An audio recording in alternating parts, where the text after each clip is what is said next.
On a un invité qui s'appelle Fabrice Epelpoint, qui est un spécialiste des réseaux sociaux. Je vais absolument voir Fabrice Epelpoint sur la fameuse pétition sur la loi Duplon, qui est, vous le savez, très attendue par les agriculteurs, mais une pétition poussée au départ par quelques militants écologistes, mais relayée ensuite par des influenceurs urbains, grand public, et qui sont, il faut bien le reconnaître, assez éloignés du milieu écologique. En l'espace de 15 jours, cette pétition a été signée par 1 800 000 personnes.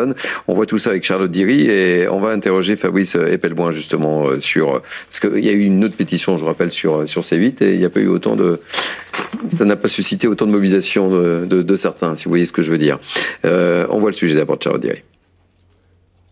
Ils ont tout fait pour affoler le compteur des signatures. Derrière la pétition contre la loi Duplon se cachent de nombreux influenceurs. Le déroulé de cette pétition, il est finalement assez classique mais très bien exécuté. On a une inconnue qui crée la pétition sur le site de l'Assemblée et puis ensuite on a un influenceur qui est le patron d'un média écologiste qui relaie cette pétition après se ferait censurer par Gabriel Attal sur sa page Instagram et qui déclenche toute une opération de sensibilisation dans un premier temps de l'écosystème écologique dans les réseaux sociaux et puis plus largement d'influenceurs généralistes qui se prennent au jeu et relaient la pétition. Cette mobilisation partie d'un simple post sur les réseaux sociaux a eu un effet inattendu.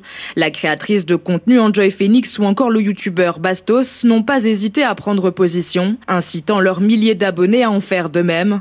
Des influenceurs qui habituellement ne sont pas vraiment tournés vers l'écologie. 99% des gens qui signent cette pétition ou qui s'opposent à cette pétition n'ont aucune idée des fondements scientifiques qu'il peut y avoir derrière. On est sur de l'émotionnel. Déclarant que beaucoup ignorent la réalité de ce que la loi Duplon comporte, la ministre de l'Agriculture, Annie Genevard, a affirmé que ce texte sera bel et bien promulgué.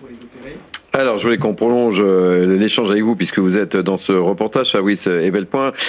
C'est quoi là, comment expliquez-vous le fait que justement cette pétition lancée par des influenceurs qui sont très très très loin du milieu écologique puisse avoir autant d'effets?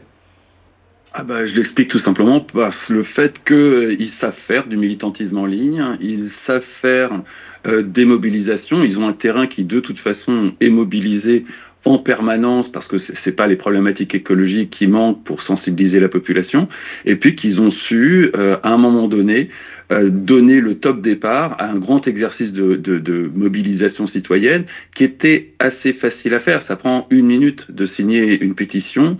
Cette pétition, elle est sur le site de l'Assemblée, donc elle a une vraie crédibilité, notamment en termes de possibilités de triche qui sont très très limitées. Et du coup, il y a eu un véritable engouement pour faire grimper le compteur et mobiliser tous ses amis susceptibles de signer également la pétition, ce qui a très très bien marché. On est face à une opération de mobilisation citoyenne et militante très bien exécutée. Combat, hein, c'est le moins qu'on puisse dire, Fabrice Epelpoint, dans ce genre de domaine. Hein. Les écolos sont très bons dans ce genre de domaine. La gauche, d'une façon générale, est plutôt bonne, plutôt organisée, plutôt formée. Et il y a vraiment des vraies initiatives de formation de tout un tas de gens pour se mobiliser en ligne. C'est vrai qu'ils ont un avantage tactique qui est absolument indéniable. Et je rappelle qu'une pétition avait été lancée pour sauver évidemment C8 et qui n'a pas bénéficié des mêmes relais, de la même appétence, du même regard, etc. Et c'est important de le rappeler. C'était aussi le sens de ma question, Fabrice Epelpoint. Oui, ça trahit quand même un décalage de compétences en matière de militantisme en ligne entre la gauche et la droite.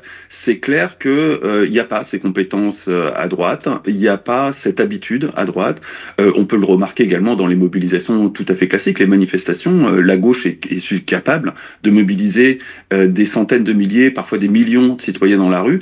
La droite, on est totalement incapable, à quelques rares exceptions près. Tous les 10 ans, elle y arrive, mais c'est un exercice courant et régulier pour la gauche. On voit à peu près la même chose quand il s'agit du online et des mobilisations citoyennes sur Internet. Et ça nous dit également beaucoup de choses sur le relais dans les médias. Ça, c'est un constat. Ah bah oui, oui, oui. On est sur des médias qui sont extrêmement polarisés. C'est pas sur CNews que je vais vous l'apprendre. On a un traitement de l'actualité qui est extrêmement polarisé et qui de plus en plus fonctionne en bulle. Il suffit de regarder le traitement de l'actualité par CNews et ensuite de zapper sur BFM pour voir à quel point ces deux chaînes vivent dans des univers parallèles et totalement hermétiques l'un avec l'autre. Merci pour votre regard, Fabrice Ebelpoint.